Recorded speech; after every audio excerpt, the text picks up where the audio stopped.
Hello mga Marshi! For today's video, samahan nyo ako kasi pupunta kami ngayon ng Malaysia. Bale, kasama ko yung dalawa kong kapatid at yung fiancé niya. Alam nyo mga Marshi, wala talaga sa plano yung pag-travel namin papuntang Malaysia. Siguro na-book namin to 1 month before ng travel. Sabi kasi sa akin ng isa kong kapatid, ihahatid daw niya yung fiancé niya sa Malaysia.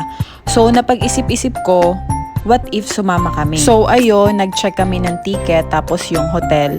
So far mura naman siya kaya gino ko na. DIY pala yung ginawa naming itinerary. So bali ako yung nag-book ng ticket tsaka hotel. Tapos pagdating namin dun sa Malaysia, meron naman kaming kakilala. So hindi na namin kailangan ng travel agency. Grabe yung natipid namin. At eto na nga, nakasakay na kami ng eroplano. Maliit lang pala tong eroplano na nasakyan namin. At alam nyo ba mga Marshi, na delay pa nga yung flight namin kasi dapat yung alis namin is 10:45.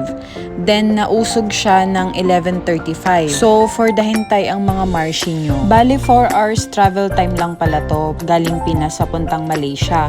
So hindi siya masyado nakakaboring sa biyahe. At dahil gabi din yung flight namin, makakatulog din kami. So pagdating pala namin ng Malaysia is may susundo sa amin. Bale, yung mama ng fiancé ng kapatid. First time nga pala to mangyari sa amin na magkakapatid na magta-travel kami outside the country. Mas maganda talaga yung hindi pinagpaplanuhan, no, para natutuloy talaga. And finally, touchdown Malaysia na kami. On the way na kami nito papuntang immigration. Bale, mabilis lang dito kasi pagkatapos namin sa immigration, diretso na kami sa 7 kilos lang kasi yung dala namin, which is hand carry baggage. So, no need na pumunta dun sa baggage counter.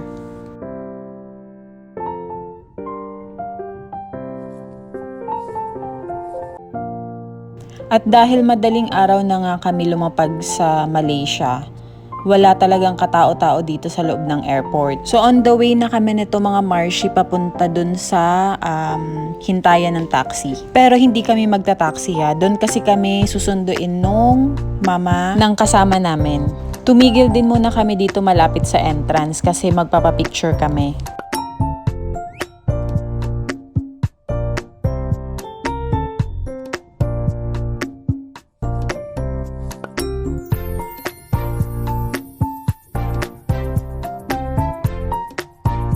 At ito na nga mga Marshi, nakababa na kami ng sasakyan.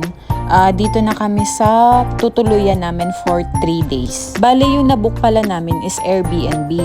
Maganda siya mga Marshi, tapos murang-mura lang. So iro-room tour ko kayo pag nakapag-check-in na kami. So bale ito yung itsura ng building niya. Pag diniretso mo pala yung kalsada na yan, ano na yan, mga bar. Maraming nag-iinuman dyan ng mga ibang lahi din. So, ito na mga Marshi, mabilisang room tour lang tayo. Ito yung entrance niya. At merong lagayan ng mga sapatos. So, pagpasok mo, sa right side niya, merong isang kwarto. Tapos, ito yung sala niya. Diba? Ang gulo na agad.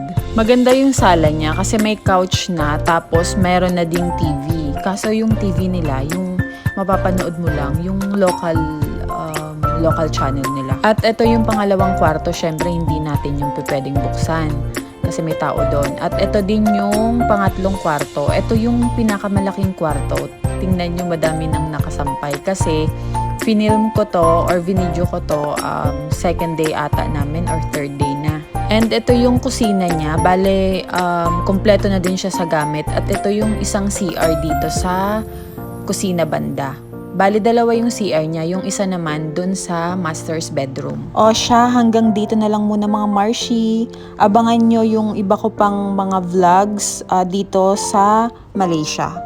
Till my next video, bye!